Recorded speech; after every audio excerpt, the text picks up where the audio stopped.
नमस्कार। राजकीय महाविद्यालय झाड़ोल के यूट्यूब चैनल पर आपका स्वागत है।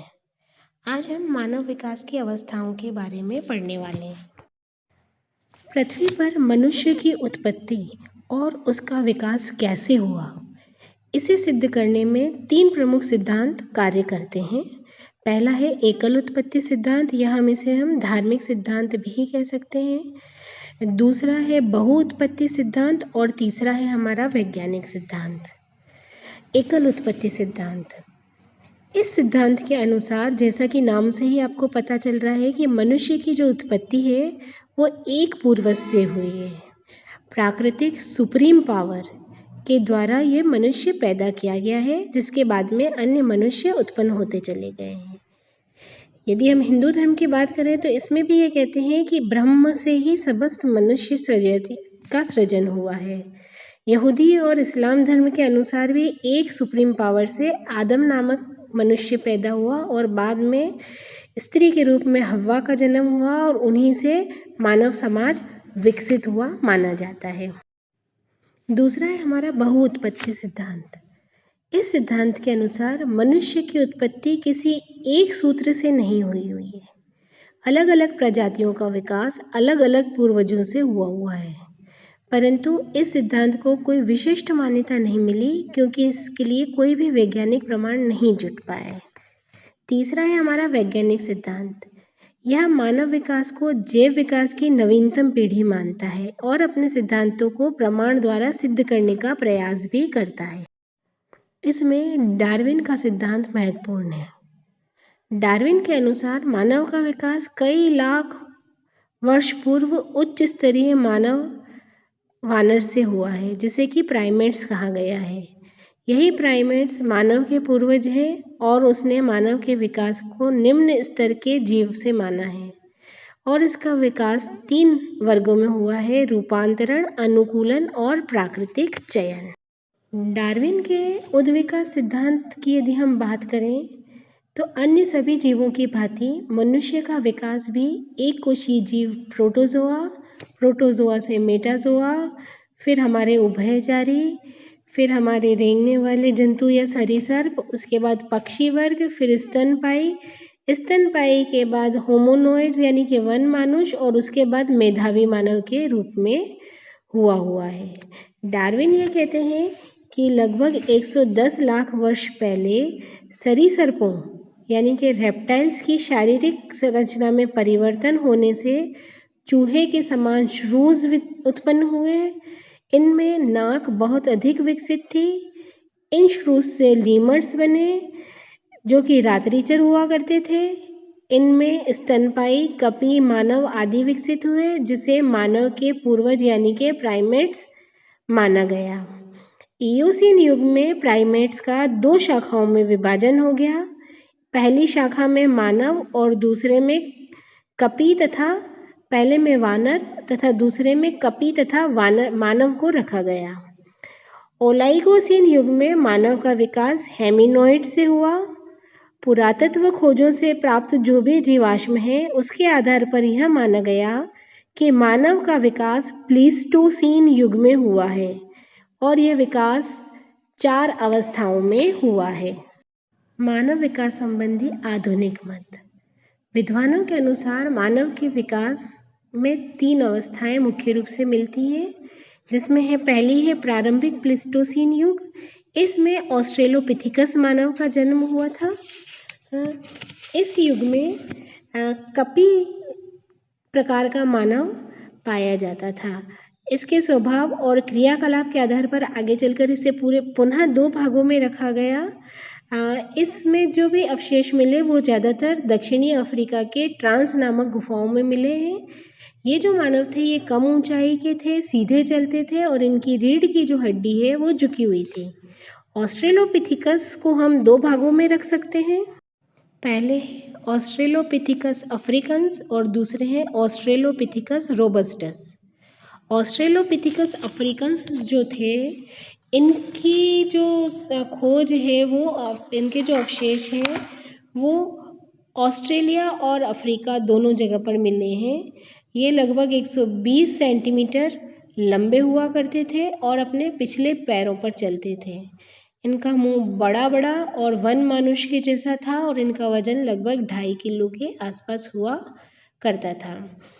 जीवाश्म अवशेष से ये पता चला है कि इन्हें हथियारों का ज्ञान नहीं था और इनके स्थानांतरण के भी कोई प्रमाण नहीं मिलते हैं। ये अपना सिर उठा के चलते थे।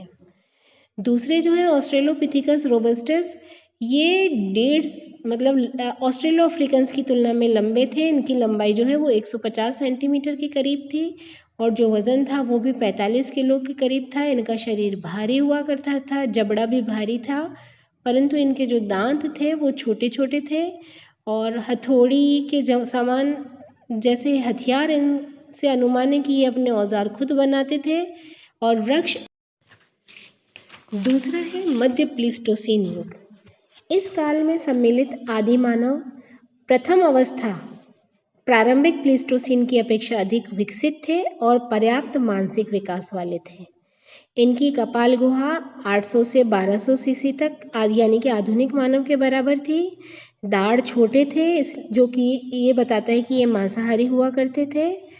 और इनमें जो श्रेणी मेखला थी उसके अनुसार ये पता चलता है कि ये सीधे खड़े होके चलते थे।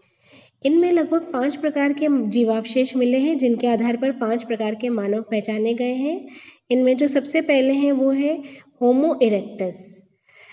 विकास के क्रम में ऑस्ट्रेलोपिथिकस मानव विकसित होकर होमो इरेक्टस जाति बनी और इसके जो अवशेष हैं वो चीन, जावा, अफ्रीका, यूरोप आदि में प्राप्त हुए हैं। तो सबसे पहला इसमें आता है हमारे पिथिकैंथ्रोपस। इसे जावा मानव भी कहते हैं और इसके जो अवशेष है वो जावा की गुफाओं में मिले हैं।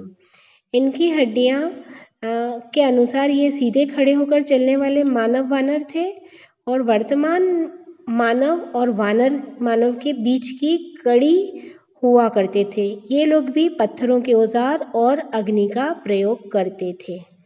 दूसरे हैं हमारे सिनेंथ्रोपस। सिनेंथ्रोपस के अवशेष चीन के बीजिंग प्रांत में मिले हैं, इसलिए हम इसे बीजिंग मानव भी कह सकते हैं। इनके शरीर में कई परिवर्तन हो चुके थे। मस्तिष्क अपेक्षाकृत बड़ा होता था, जिसके कारण इसे हम आधुनिक बुद्धिमान और सभ्य मानव कह सकते हैं। जबड़े आधुनिक मानव के समान थे, नाक भी चौड़ी थी और ये लोग हड्डियों के औजार और अग्नि के प्रयोग करते थे, गुफाओं में और झुंड बनाकर रहते थे। इसी क्रम में जो तीसरा है वो है हाइडेलबर्ग। शूटेंसक को जर्मनी के हाइडेलबर्ग में इसके अवशेष मिले थे, इसलिए इसे हाइडेलबर्ग मानव कहा जाता है। ये प्रथम हेमयुग का मानव था। इसके जो दांत थे वो मानव जैसे थे, इसीलिए इसे मानव और वानर के बीच की अवस्था का माना जा सकता है। इसके जो अवशेष थे वो अधिक विकसित थे। अगला जो है वो है हमारा रोडेशियन मानव। इसकी हड्डियां दक्षिणी अफ्रीका के रोडेशिया नामक स्थान पर मिली थी। इनके दांत हूबहू आधुनिक मानव के जैसे थे। इनका मस्तिष्क छोटा किंतु भुएं उन्नत और चेहरा लंबा था। दांत और पैर की हड्डियां मेधावी मानव के समान ही थी। इन्हें आदिवासियों का वंशज कहा जा सकता है। अंतिम जो तीसरा है इस युग का वो है हमारा निएंडरथल मानव। निएंडरथल जो मानव है इसके अवशेष निएंडरथल में मिले थे, जर्मनी में। इनकी शक्ल पूर्ण विकसित मानव यानी होमो सेपियंस की जैसी ही थी। इनकी जांघ की हड्डी कुछ मुड़ी हुई थी और मांसपेशियां सशक्त थी। बैल की जैसी गर्दन और सिर बाहर निकला हुआ था, परंतु इनके जो कंधे हैं वो चिंपैंजी के समान थे, इसलिए ये थोड़े झुककर चलते थे। ऐसा विश्वास है कि हिमयुग की सर्दी सहन न करने के कारण ये प्रजाति विलुप्त हो गई। तीसरा जो है वो है हमारा होमो सेपियंस। यह एक सामूहिक नाम है और इसकी उत्पत्ति निएंडरथल मानव से हुई है। इनकी खोपड़ी गोलाकार, गर्दन छोटी और पतली, दांत सीधे थे और ये सीधे खड़े होकर चलते थे। होमो सेपियंस की कई मानव शाखाएं आती हैं। इसे हम मेधावी मानव का आदिमतम रूप भी कह सकते हैं, लेकिन जो मुख्य रूप से जो आती हैं वो है ग्रीमोल्टी और क्रोमैग्नन। ये दो शाखाएं अधिक प्रचलित हैं। तो ग्रीमोल्टी जो मानव थे ये भूमध्य सागर के तट पर रहते थे, जबकि जो क्रोमैग्नन है इनके अवशेष हमें क्रोमैग्नन की गुफाओं में मिले हुए हैं इटली में। ग्रीमाल्डी जो मानव था इसकी टांगें और बाहें जो है वो लंबी हुआ करती थी और अभी तक ज्ञात मेधावी मानव शाखाओं में ये सबसे पुराने माने जाते हैं।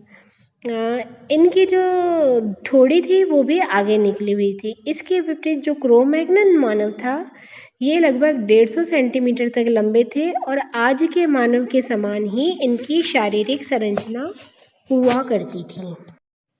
ये देखिए बिल्कुल ऑस्ट्रेलोपिथिकस, ये हमारा प्रारंभिक आदि मानव, और ये है निएंडरथल मानव यानी कि